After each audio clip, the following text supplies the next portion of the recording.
Are you ready for the divine feminine revolution? Let's get vulnerable and go deep. Hello and welcome to the Divine Feminine Revolution podcast. I'm your host, Dr. Megan Monday, and I'm so excited to reconnect with one of my favorite people in the world, Emily Wilson, who is not only a marketing expert, an online coach, a creative, like you're all the things. I'll let you do a brag intro. But just to say, I think that you're in for a really fun conversation. When we were just backstage thinking, what do we title this episode? Do you want to say it? Because you came up with it.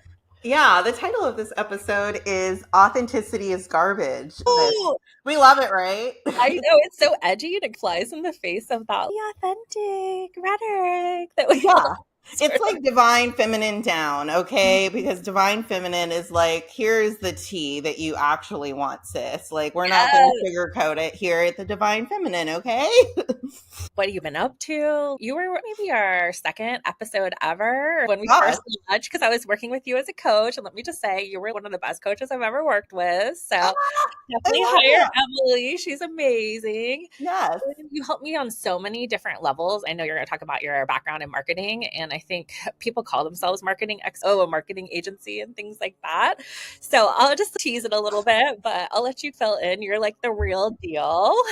Yes, I loved working with you too, girl. It was so fun, and it was such a fun time in my coaching business too. And so I'm like, of course you had something to do with that because you were one of my clients. So, and a big part was the launching of this podcast, and here we are in season 4. It's gone through ups and downs and a little hiatus here and there, but we're still going and we're still having the magically powerful conversations. Oh, it's so cool to be like this full circle moment of being one of the original podcast guests, and then now, and also for like people that have been here since the beginning to like get an update, because with business, you pivot, you change, you shift things as you're still along. 20th, 30th, 50th pivot. How about you? Yeah, I'm at about 27 and a half. So I'm like right there with you. So let me just like refresh people, because yes, I am a branding coach, but I feel like I've expanded more than that now. And it's really fun to be able to like share about it. So yes, I am a brand coach, but I see that business and human are one and the same. Because usually when I'm helping my clients, they're coaches, they're service-based people. So they are like the top down. They are the product through the person that sends the email, everything in between. So what happens is I see a lot of people hiring coaches that are like, here's your business strategy, here's your business strategy. But nobody is talking about human strategy, right? Because I'm like, if I'm selling you and I'm helping you sell you the product, and you, the product, are like, I'm unworthy, this launch isn't going to work. I'm like, then what do you want me to do, girl? Like, how am I supposed to help you? Like, if you're over here, like, basically self-sabotaging all this effort. Like, it's like, how can I make progress when your little bully part is like, you suck? Like, how can I make progress for you? And so the way that I go about it is it's 4 tiers. It's branding, authenticity, which is your personal brand, that I feel like is the new hottest thing in 2025, is personal branding, which is what I'm moving into. And then also mindset and energetics. So incorporating somatics into becoming the version of yourself that you want to be in your business and in your life. And hooking you up with dope strategies to make you successful, because that's just what I do, girl. I love that. We had so much fun. Like, talk about like a funny session. If you want someone on your side, like making you laugh through the whole thing, like definitely. I love that you hit the mindset, the energetics, the branding, all of the above, because I do feel like we talked about the open heart. That's my sort of worthiness wound, amongst many other people with an open heart and human design. If that's you, let me know in the comments. But yeah, it's like chronic worthiness, no matter how amazing you are. And the thing is, once you get into all of these things that are holding you back, you realize how they've actually permeated every single essence of your life. Because I know this last year, for me specifically, I was breaking through a lot of different things that were keeping me stuck. And once I actually realized, oh, this was like the actual limiting belief that I had, once I was like out in the world, the new world, once I figured out what was going on, I was like, oh, I'm doing it here and here and here. And it's like literally everywhere. And so it makes it hard when you're out here trying to change yourself, but your brain has created all these different rules for you to be able to live by because your brain wants to keep you safe. That's your brain's ultimate job. Mm-hmm. And so if you're trying to change and your brain is like, oh my God, $1 million, we don't know what that is, so that must be unsafe. Mm-hmm. And you're like, it's not though. Like, it could really help me in a lot of ways, but your brain is like, no, girl, we veto that. No.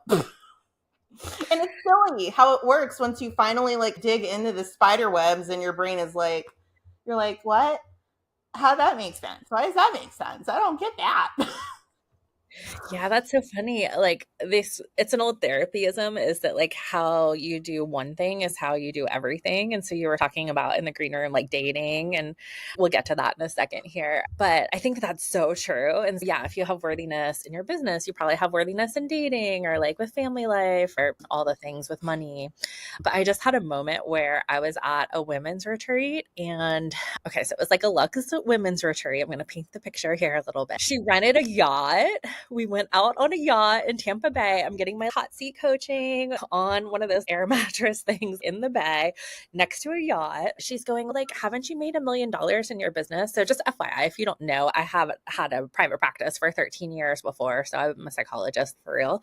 And I was like, yeah, but it took me 13 years. And I'm like on a raft and my body starts like contorting at the thought of millionaire vibes and owning it. And she was like, why are you under owning your authority? And it's like, well, it feels like it doesn't count because it's a different business. And because it took me 13 years to take it. And so someone swims up and she goes, Megan, did you know Megan made $1 million? Let her tell you about it. And so just like had me riff on it. And I was like, here I am literally with a 7-figure coach. I'm like, buy a yacht. And I still like can't get through this little scarcity demon inside my mind. Yeah, your brain has rules where it's like, Megan, you are not actually a millionaire unless you do it this way. But you're like, but wait, aren't I a millionaire like already? Like at the end of the day? And it's like, but my brain has like all these silly rules to be like, no, we can't own that. We can't accept that. Like, no, we got to make it harder on ourselves because that's what we love. We just love the hard. Man, it's sadistic, isn't it? That's it. I was like, literally, the evidence is all pointing to I'm literally parked outside a yacht here at this millionaire retreat. Like, why can't I own this? And it was so funny because it was so like Dorothy, Wizard of Oz. Here I am. I've had the power all along. And yet still my mind, yeah, but it doesn't count because of X, Y, and Z. And I think that's what we do to create these weird prisons around us. Of one thing I want to say though is like, it's very interesting, especially with like the energetics piece that like I have in my business is how your body responded to that. Yeah. I feel like that's truly the missing piece within authenticity is that we live authentically up here. But we don't live authentically from like here down, right? And it's like your body, like you've heard of the book The Body Holds the Score, obviously, where your body has all these trauma sources, but it also has all your emotions too. And so it has your joy and it has your excitement and it has all these different parts located in your body that you just have to learn how to tap into through being able to physicalize them on what they feel like for you, because they feel different for everybody. And so I feel like it's so interesting that you said that your body has this reaction to it, because that's so powerful, because then now that there's a deep-seated part of you that feels this way that you can go and now address. Because I feel like that digging through yourself is just data points, period, end of story. Like it doesn't mean anything about you. It's just a data point for you to get better, where it's like, oh, I have this weird thing about being a millionaire, so let me go work on it. Like it should be really that mindset, because I feel like we make it into like, I'm broken because I feel like this. And it's like, girl, you're not like a piece of china. Like you can't break. Like you can, but like doctors will go put you back together again. But there's not like a brokenness to us. It's just a learning that like, this is a part of me that is going to continue to come up throughout my life. And how do I talk to it? Like, hey, friend, That's a little crazy what you just said there. Can we talk about it? Why do we feel this way? Why do you think that? Like, I want to get to a place where we're on the same page, and we are not on the same page. I think obviously we know mindset is important, but I think that's where people do mindset all day long. And then the thing that hasn't shifted is like the energetics in the body. Yeah. Right. Yeah. And it's so, like, that's why so much business doesn't change, because people are like, how am I going to fix it? How? And that's where people get stuck. They get stuck trying to figure out the how. And the thing is that you're never going to figure out the how. Like, the how is not your responsibility. The why is your responsibility. Because the how, you might not be able to understand what the how is going to look like. The how might be you meeting famous celebrities. Would you be able to like say, oh yeah, in a month I'm going to be able to meet a famous celebrity? Like, no, I don't know that for fact, but you don't know how it's going to work. So it's like, that's not your responsibility to think about anyway.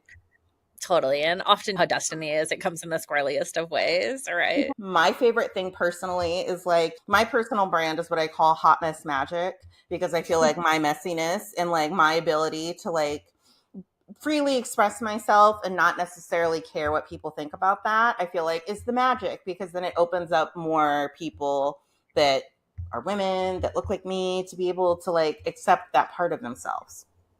Absolutely. So give us like the real tea on authenticity, because as soon as it becomes like, whether people say authenticity or vulnerability, like I feel like I've definitely been hearing that as like a buzzword for the past, as long as I've been in the past 7 or 8 years. Like, yeah. So how do you do it from maybe the neck down? Yes. With authenticity, it is what I call now a blank word. And so blank words are like a word that everybody has a different definition to.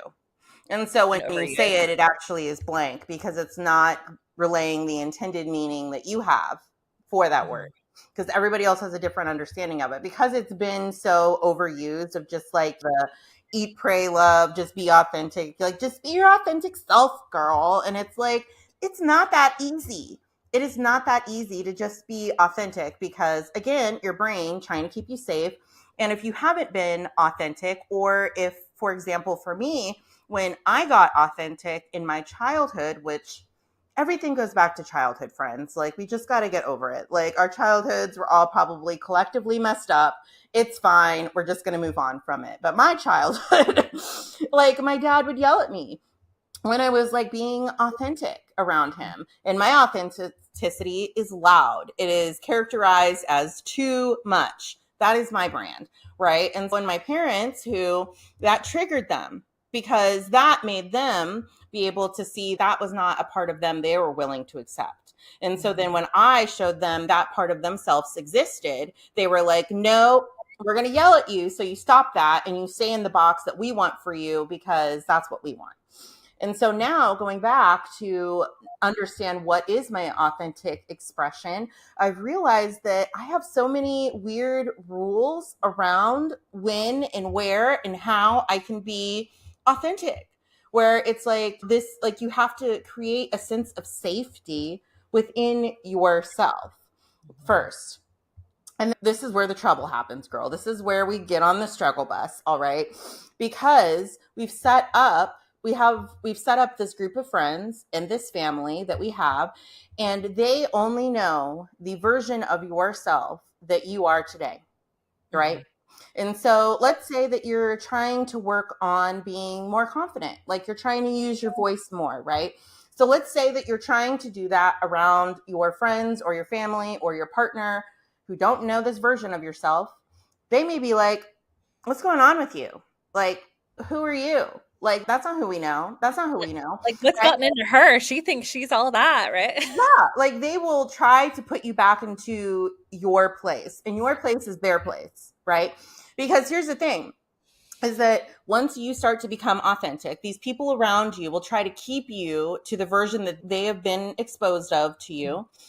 And then what happens is you start to feel crazy, because you are now starting to be authentic, but everyone around you is gaslighting you into being this person of yourself. And here's why they do that, is because they are afraid of losing you. Mm-hmm. And so that triggers their safety when they see you trying to be authentic in yourself. That triggers them, because they're like, oh, wait, who are you? I don't know you anymore. If I don't know you anymore, that means something about me as a person. And so then I don't want to take that accountability and that blame. So I reflect it back to you because then I don't have to deal with it. Right. And so then that makes you get stuck in these cycles of you wanting to change, but not actually changing, where it feels like a roller coaster ride, where it feels like you go up, and you like feel like you're getting there and then you crash and then you go back up and then you crash. And you keep doing this over and over again. And it feels crazy making. Okay. I stayed in that crazy making for 30 years. Okay. It was crazy. And I feel like a lot of people get stuck in that.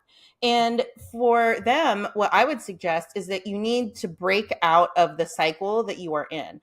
And for me, I was single at the time when I was like starting to go through this authentic journey. And so I was like, if I go on dates as this new version of myself that I'm wanting to put out there, they're not going to know the previous version of myself. They're not going to have any frame of reference for me. And so they're not going to have any expectations of me going into this, obviously. And so they're going to meet the version of me that I present to them.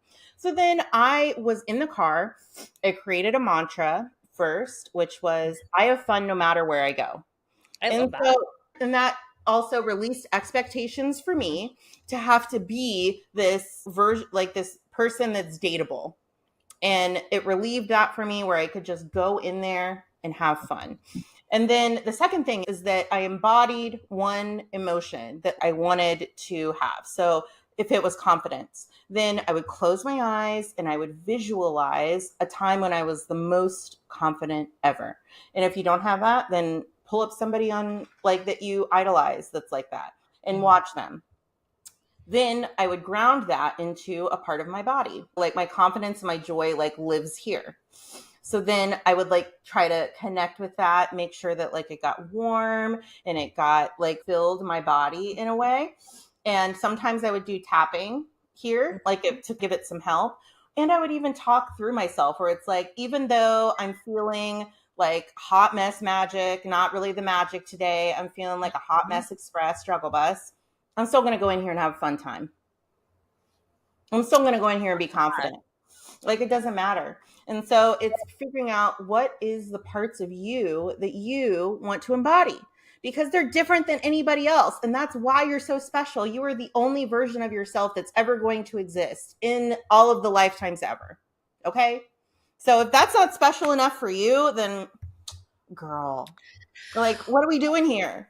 Like that's special AF, right? I love that you took us through that process, because I had a similar thing as I was telling you about the retreat. We went on a cruise before and I was like, okay, let me like travel like I'm already the 7-figure coach or whatever. But even that is conceptual, like you were saying. But what really the practice that you were doing was very much like energetic somatic. And so I love that like twinge on it. And shameless post, shameless promotion here. I've got a ton of EFT tapping videos on my YouTube channel. So go check that out. But I really do love emotional freedom technique. And I found that to be so huge. I think it's just such a great gateway to do both and there, because it really does get it into your body versus just being like, oh, maybe someday if everything goes right. So I think you're really like deepening my understanding there, and I love it. Yeah, because I feel like that everything that we want to embody already exists within us. We just have to have a conversation with ourselves. And we're scared to do that because we're probably scared of certain versions of ourselves, because those were the ones that we've inherited, and those are the ones that traumatized us in the first place. And so it's like going back and like going through that sometimes. Like when I have to deal with my anger, like my anger is my parents, right? And so when I have to process that, I also have to process that it was used against me. And so a lot of these emotions that like we're scared of, which are actually the key to unlocking our authenticity, is the full acceptance of our fullest expression. And so that means the She-Hulk angry, I'm about to flip a table, I'm mad.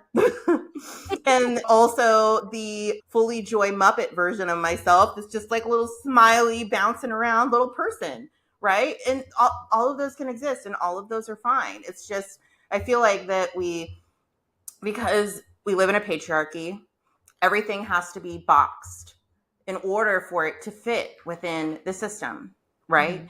And so that means that we are constantly on duty to try to box ourselves so that we can find where we live in the boxes.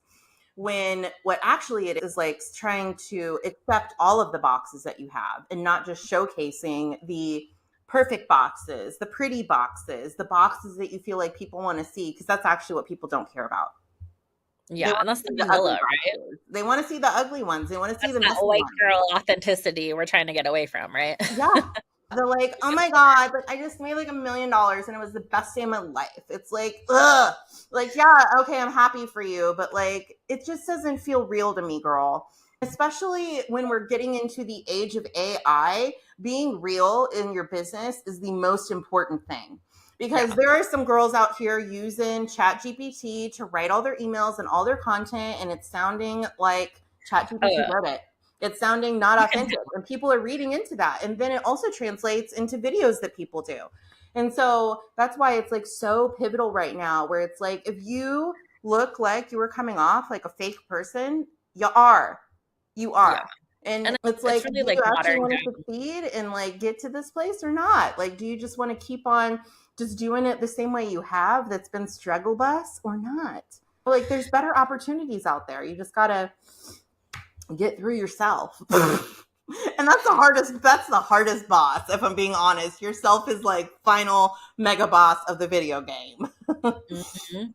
I agree with you on chat. And I think it's when you Google something and it's like the first hit is like the truth. Like, I feel like same thing with chat, even if you're like putting it through a couple iterations, like it's still someone could ask the exact same thing and get the same response. So I think it is definitely like watering it down. I remember when I was first playing with chat and then I was like, do something witchy in the marketing or whatever. Then it came out with all the emojis and I was like, oh my God, this looks exactly like the post I was seeing for a while. I'm like, I could tell who the early users of chat were for sure. Yeah. And the other funny thing about this is that a lot of people are like, I just don't know what to post. I just don't know what to say. Like, I just don't have any words. And I'm like, you have all the words. Like, if you tap into your authenticity, you're actually also tapping into the self-trust that you have in yourself. Oh, that's you're actually the words, you just don't trust the words. You don't trust yourself. And so it's getting to being authentic, then it just flows. It's just like, I'm just going to say it. And if it works, great. If it doesn't, great. I don't care. Like, you will get to a point where like your brain, like your soul is like, you have to say this right the fuck now. Like, we need this message out there in the world. And then you get on your phone and then you flow state for a couple hours and then you have some posts. Like, we just make it so hard on ourselves because we're trying to fit into a world wasn't built for you, wasn't built for probably anybody else that like looks like you in your business. So why do you think that like you doing something that wasn't made or intended for you that could work for you? Like, it's not going to work. Like, it's never going to work. And so it's like getting into your authenticity and being the only you that you can ever be. That's your best marketing strategy because that's what people want to see. Why do you think we like reality television so much? Yeah, we like the messy, right? But yeah, they're so like tempting to find people that don't give a shit, that are just themselves unapologetically. Like, we want those people because we need to learn it ourselves. And that's why reality television is so great, because we're all trying to learn how to be authentic. And we think watching the Real Housewives of whoever is going to get us there. But it's not. Yeah, I wouldn't say that they are maybe authentic in their acting, but other than that, there probably is not an authentic bone in their body. Yeah, their authenticity is highly produced. But also social media is too. It's very similar because like you have storylines in your business that you want people to know about you and to follow. And so it totally makes sense. I'm curious to get your take on this. One of the things I love about YouTube is I follow like a lot of like plus size influencers. And I think that was more, obviously there's plus size influencers. I feel like they're a little more real than maybe like Instagram or something like that. I ended up getting my gallbladder out 2 months ago and I was really limited in what I could eat and all this sort of stuff. I've bounced back from that. But I had this fear that what if I lost weight and then got rich and successful? And then like maybe that really was the thing. So I'm just curious, like, I don't know, that's really a legitimate fear because not the way I've been eating Christmas cookies, but so what you're actually saying to yourself is that I'm unworthy because I'm fat. Yeah. Your limiting belief that way, man. And so you're never actually going to push yourself to the limits because you don't feel like you'll be accepted once you get there. Yeah. because you haven't accepted that part of yourself. So I why know. would And anybody else accept it? what about that other piece of like when you like envision your future self and like whenever I envision the future self that's successful, like she is thinner, is that my own like self-hatred that's in there? Or is that like really that I've like overcome it and then that's that version of me or something? Like what do you make of that? These problems will be with you your entire life. Okay. And I feel like that this is the fallacy that Mhm. happens, is that they feel like, oh, I'm going to get here and then I'm not ever going to have these unworthiness thoughts ever come back ever again because Yeah, I've right. conquered it. And it's like, that's not how that works. Okay. Like these parts of you don't go away. You just get better at talking to them and talking them off the cliff because they Hmm. get to a cliff point within yourself because you haven't addressed them. And so what happens is that you are now at this successful place. You still have these things that will hold you back, but now you have better tools to be able to address them when they come up. So they don't derail you, where they are maybe a 10-second derailment instead of a 10-day derailment. And so it's like figuring out, okay, what does that part of me need right now in this moment? And what is there something I could be able to give to it? I feel like for me, I just sat on my couch for probably hours and just tapped on my chest. And I was like, here is the direction that we are going in for 2025. And so I need all you little things inside to come forward and advocate for yourself. Like if you don't agree with this plan, you have to come and advocate for yourself because we are moving forward. We are moving forward. That's why I got this tattoo. And so I got that because it's like I need to remind myself that like we're keeping going on like what we actually want and that it is aligned and it is actually what I want, because I feel like sometimes we are gaslit into feeling like our desires are unattainable or they're selfish or they're something that is actually not the truth. When women get money, they do good, Hmm. period, in most cases. And it's for you to figure out who is this version of yourself, what is the emotions that they have on a day-to-day basis. And then that's how you override it, because emotions will override thoughts. And so you figure out joy. Okay, what does joy feel like in your body? Walk around the room. I do this exercise with people when I do workshops. What does confidence feel like in your body? Walk around, see what it feels like, talk to somebody. What is that like? What does it feel like for you to actually be this version of yourself? Because I feel like we're so living up here that we forget that like the actual 90% is the most important. It's for you to figure out, what does this feel like with my body when I'm walking around? What part of my body is it associated with? And then is there a movement that I can do to call it forward? What I do when I want to bring forward my joy is I just twist my arm, because I feel like I'm twisting a wind up toy. Hmm. My joy is like winding it up, getting it ready. As I'm doing this, now what I'm feeling right here in my chest is starting to get all tingly and warm. It starts to tingle down my arms and it starts to tingle down my chest and starts to tingle up. I start to feel this warm glow as I'm doing this motion. I feel like once I finally figured this out, first of all, I felt really crazy. What is this? No one's going to understand that you can cultivate something at any point in time. That sounds like, wait, who? Like what? What happened? But it's so true. Be able to just do this, wind it up, and wind up this confidence or this joy or whatever you are missing. It exists within you. You just pretend that it doesn't because you feel like joy is actually scary for you. And so that's why you avoid it rather than you tapping into it. You can tap into it at any point in time, girl. It's there for you. Yes, love that. Curious, since I've got you as a free speaker here, I'm just curious, like, what do you think of Ozempic, and will there be any plus size influencers left at the end of it? What's your take on that? Yeah. I feel like Ozempic is gender affirming care. Okay, say more. Because I feel like gender affirming care is where you are able to look in the mirror and accept the body that you have and the Mm-hmm. appearance that you have based on how you feel about yourself. Now, that means that some of us may feel like we're a different gender than what we were born as. And some Mm-hmm. of us, that might mean, I don't want to be like this weight, right? And for some of us, it's actually like a big medical deal where it's like, I feel pain in my knees every single day because I can't get this weight off. Also, modern medicine doesn't want you to be skinny. That's why we haven't really been testing on women, because they want us to keep the same.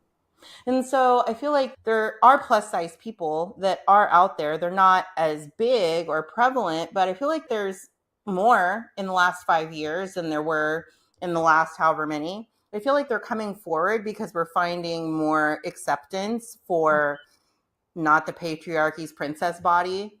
Yeah. But I feel like for that, there will be plus size influencers. There may not be. It doesn't really matter. Do you want to make an impact or not? Like, because in the last year, I've lost like 80 pounds. And I feel like it's because I had an identity of needing to stay fat and needing to stay overweight. And it was because I created safety around it from other men. And that, like, if I was overweight, then men wouldn't find me attractive and then I wouldn't get hurt by them. It meant that, like, it created a lot of rules for me. Again, back to rules. Like, everything are rules that we've created for how we want to live. And like, our body is one of them, of like why we decided to become this way. And so I feel like that once I actually figured out why I was the way I was and how I created all these habits to be able to support this belief, that's when I started to shift it and change it. And it's like, I don't want to see this as a version of myself anymore. And so I started visualizing myself in a more fit body that was doing more fit activities that gave me more life. I started watching things of like people doing exercises and seeing how much fun they were having and associating like an emotion I wanted to feel with that. And so that there'll be plus size coaches, there won't be.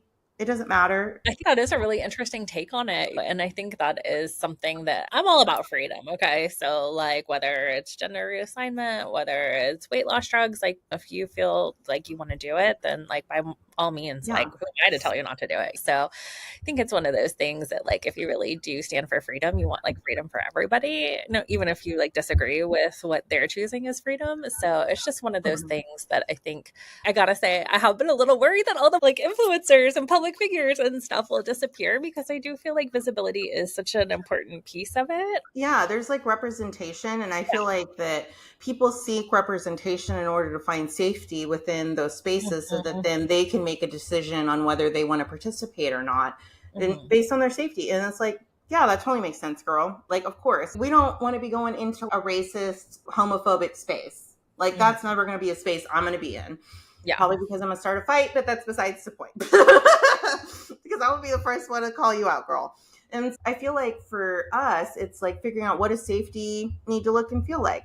And also I feel like it's interesting because people say they're fighting for freedom, but they're actually fighting to keep the privileges in which they have so that they can use them against other people.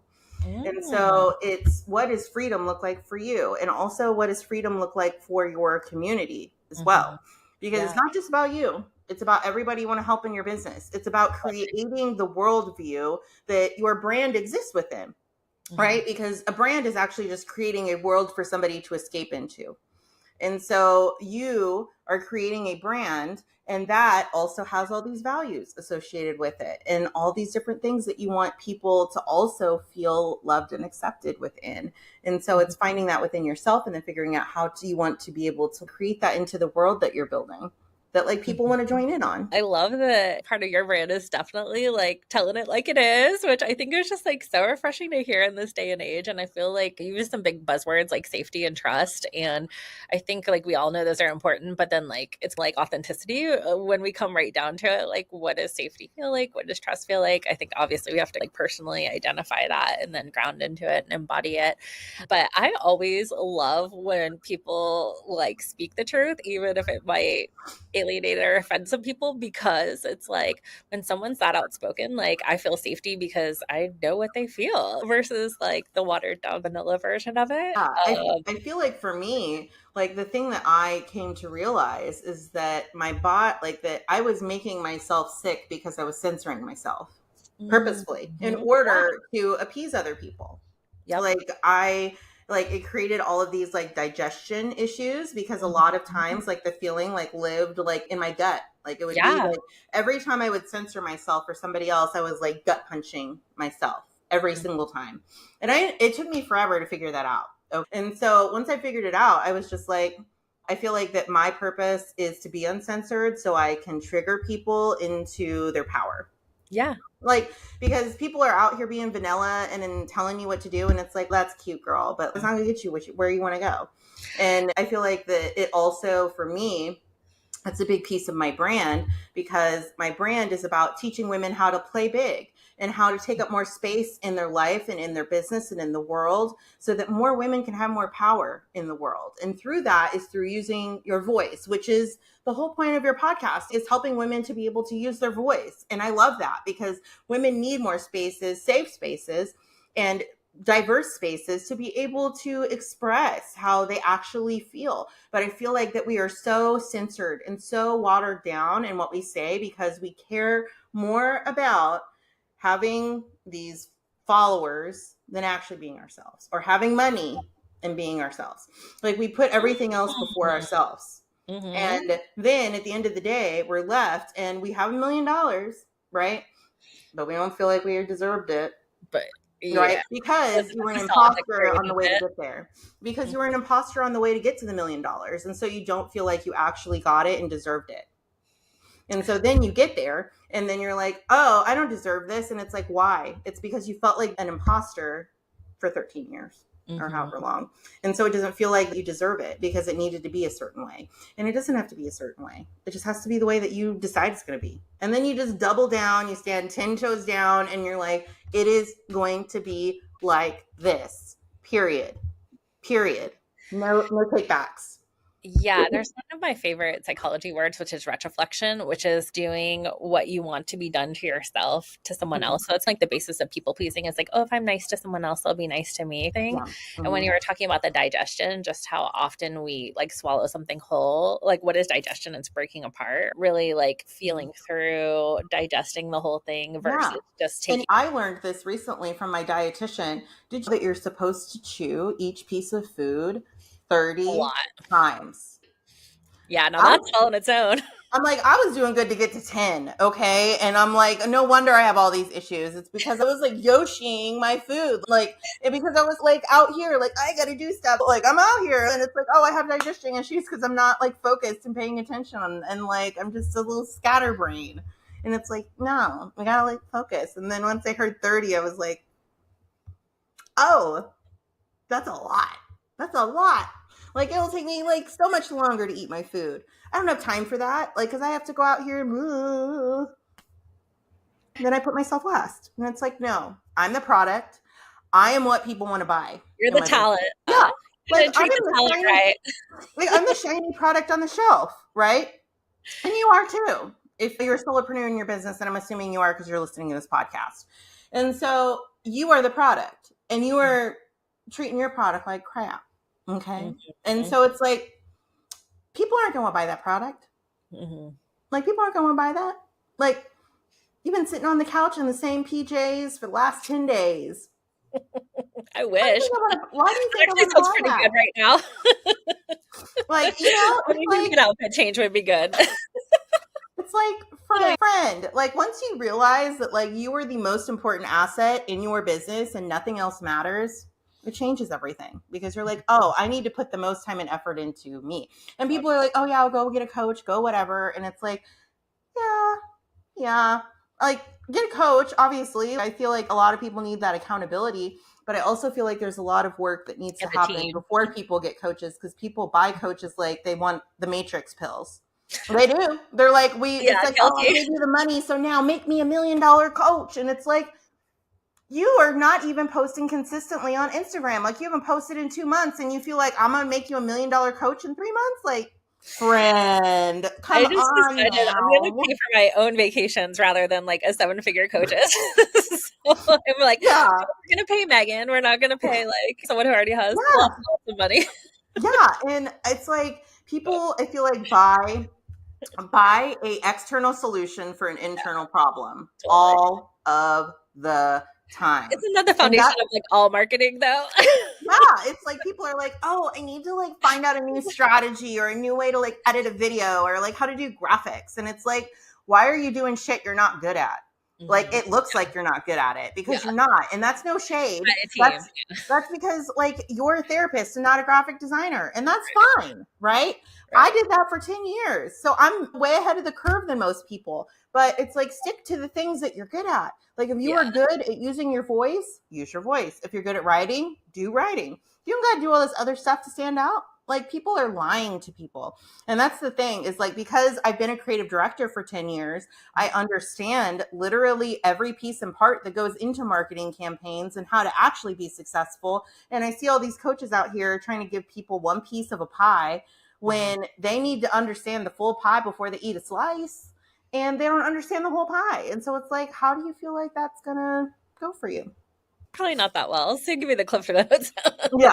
It's like, that's not going to go good. Like, you're just like, and this is why I say it's like authenticity is the solution, because it's not an external problem in your business. It's an internal solution. You need to go and sit with yourself. Go sit with yourself. Who wants to do that? It's like, it's like, go sit and talk to yourself and tap with yourself and be like the weirdest person in the room. And it's fine. It's fine. Like, it doesn't matter. It's like, do you want to be better or not? That's the way to get better. Okay. That's it. Emily, I gotta feel, I missed you. Like, just hearing your voice does feel like an antidote. It's so fun, like, to just hear. You turned it up even since I last saw you and was working with you. Love that. You're practicing what you preach. Yeah. Yes. And what a time that we need creatives running thought leadership more than ever, of course. I've so enjoyed the full circle moment. Thank y'all for watching the episode. And I hope this was like a refreshing convo on, like, you don't have to be perfect. You don't have to be vanilla. Actually, like, alienating people sometimes is the thing that helps you stand out. That good old polarity. Okay. Thank y'all so much for watching, and we'll see you next time. Thanks for listening to the Divine Feminine Revolution podcast. Make sure to subscribe and leave a 5-star review. Want to keep the conversation flowing?